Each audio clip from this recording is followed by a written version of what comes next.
Introduction. The goal of this book is more complex than my recent writings.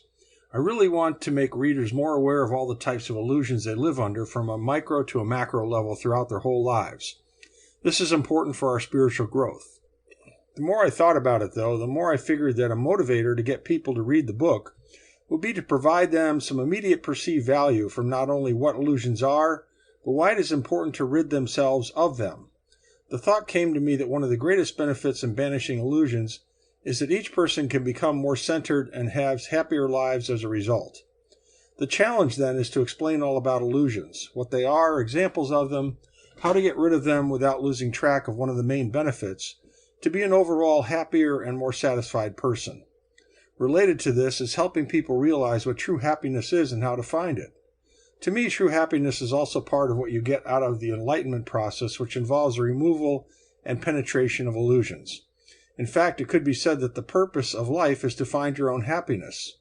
A good starting point is to see what different sages throughout the ages have said about illusions and their impacts on our lives. Many thinkers and wise persons throughout history have said that our lives are illusions in many ways. Here are some quotes from those persons to ponder. Behold, human beings live in an underground cave. They only see their own shadows or the shadows of one another, which the fire throws on the opposite wall of the cave. Plato, 428 to 347 BC, Greek philosopher in the Republic. Castles in the air, they are so easy to take refuge in, and easy to build too. Henry Ibsen, 1826 to 1906, Norwegian writer, the master builder. We are such stuff, as dreams are made on, and our little life is rounded with a sleep. William Shakespeare, 1564 to 1616, English writer, The Tempest. A man that is born falls into a dream like a man who falls into the sea. Joseph Conrad, 1857 to 1924, Anglo-Polish writer, Lord Jim. What is life? An illusion, a dream, a fiction, and the biggest well is small because all life is a dream and the dreams themselves are only dreams. Calderon de la Barca, 1600 to 1681, Spanish writer, Life is a Dream. In the night that brings us sleep, the dreams laugh of us, wandering in front of our eyes. Petronius Satyricon, 1st century BC Roman writer. Dreams are true while they last, and do we not live in dreams? Alfred Lord Tennyson, 1802-1809, English poet, The Higher Pantheism.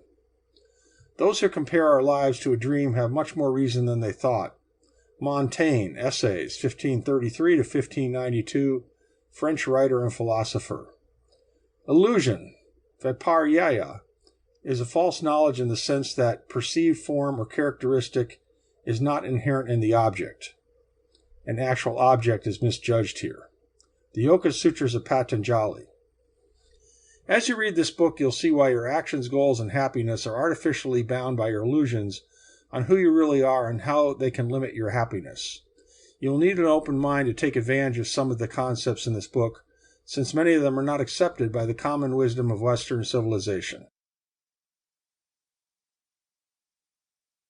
To keep listening to this audiobook, I've left you a link in the description so you can do it, at no cost thanks to Audible's 30-day free trial.